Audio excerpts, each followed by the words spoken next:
Hello everyone, नमस्ते, welcome to my channel.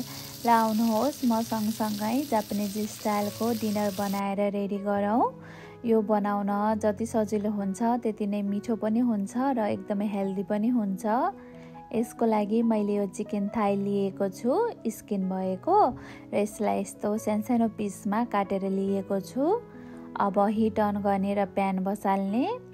हामीले चाहिँ यसमा एक्स्ट्रा ओइल एड गर्न पर्दैन, चिकनमै बाट नै तेल निस्किने भएकोले त्यही तेलमा पाक्छ। र यसरी मिलाएर राखिसकेपछि अब चाहिँ माथिबाट साल्ट र पेपरलाई स्प्रिङ्कल गरिदिने र अब यसलाई चाहिँ यसरी ढाकेर चिकन चाहिँ पाक्नको लागि छोडिदिने। हिटलाई चाहिँ मिडियम टु हाईमा राख्न पर्छ। जबसम्म चिकन पाक्दै गर्छ हामीले चाहिँ यता यो बिन्सलाई चाहिँ स्टिम गरेर रेडी गरौँ।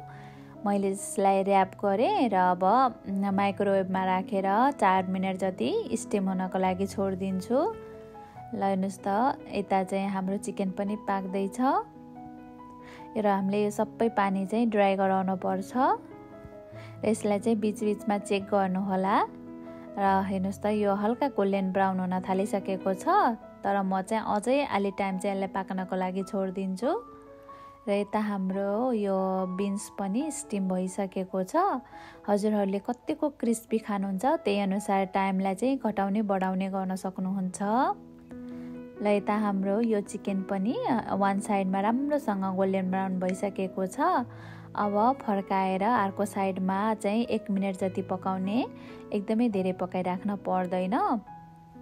र त्यहाँ यो चिकनबाट एकदमै धेरै तेल निस्केको छ भने हजुरहरूले चाहिँ एक्स्ट्रा ओइललाई चाहिँ डिस्कार्ड गर्न सक्नुहुन्छ। र यति भइसकेपछि मैले चाहिँ अब सिजनिङको लागि सोया सस राखेको छु। सोया सस चाहिँ मैले लगभग 3 टेबल स्पुन राखेको छु र मैले चाहिँ यसमा यो खालको सोया सस युज गरेको छु। हजुरहरूसित जुन एभाइलेबल छ त्यो युज गर्न सक्नुहुन्छ। त्यस्तै गरेर मैले चाहिँ यहाँ यो मिरिन पनि एड गरेको छु। मिरिनको टेस्ट चाहिँ हल्का गुलियो खालको हुन्छ, त्यही भएर हजुरहरूसित छैन भने हजुरहरूले थोरै चिनी पनि युज गर्न सक्नुहुन्छ। र गुलियो मन पर्दैन भने यो स्किप गर्न पनि सक्नुहुन्छ। र अब चाहिँ हाम्रो यो सस बाक्लो भएर चिकनमा मजाले लाग्ने गरेर पकाइसकेपछि हाम्रो यो चिकन बनेर रेडी हुन्छ।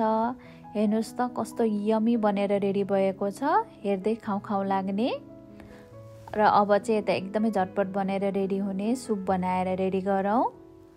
मैले चाहिँ एउटा भाँडोमा चाहिँ पानी लिएँ र त्यसमा मैले एउटा ब्लक चाहिँ टोफु राखेको छु। अब टोफु सँगसँगै मैले चाहिँ यो काटेको ओक्रा पनि राख्दैछु। र यति गरिसकेपछि मैले यसमा यो दासी पाउडर एड गरेँ। हजुरहरूसित दासी पाउडर छैन भने र मिसो पेस्टमा चाहिँ अलरेडी दासी मिसिएको मिसो पेस्ट छ भने चाहिँ यो दासी पाउडर चाहिँ एड गरिराख्न पर्दैन। जबसम्म हाम्रो चाहिँ यो सुप चाहिँ बोइल हुँदै गर्छ त्यतिन्जेलसम्म यो सिमीलाई चाहिँ हल्का फ्राई गरेर रेडी गरौँ। त्यसको लागि मैले एउटा प्यानमा थोरै बटर राखेँ र अब त्यसमा सिमी राखिदिने।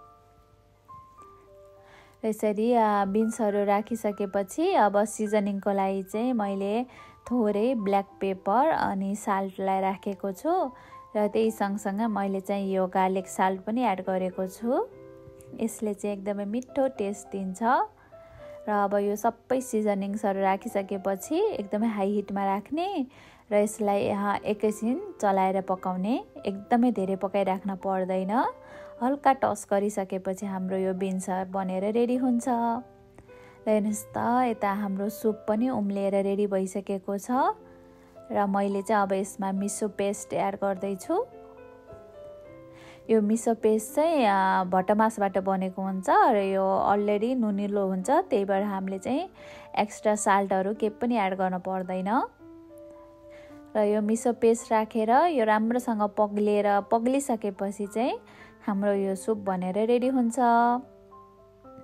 हामीले चाहिँ यो मिसो पेस्ट राखिसकेपछि एकदमै धेरै पकाइराख्न पर्दैन। ल हेर्नुहोस् त, हाम्रो बिन्स पनि बनेर रेडी भइसक्यो, यहाँ सुप पनि रेडी भइसकेको छ र यता चिकन र यता खाना पनि बनेर रेडी भइसकेको छ। अब चाहिँ यसलाई हजुरहरूलाई जसरी मन लाग्छ त्यसरी सर्भ गर्न सक्नुहुन्छ।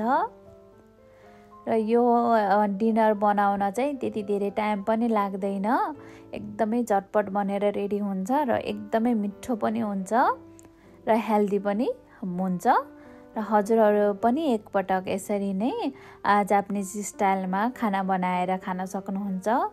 हजुर जापानमा हुनुहुन्छ भने त यो सबै आइटमहरू एकदमै सजिलोसित एभाइलेबल हुन्छ र हजुरहरू पनि एकपटक यसरी नै बनाएर ट्राई गर्नुहोला, एकदमै मिठो हुन्छ।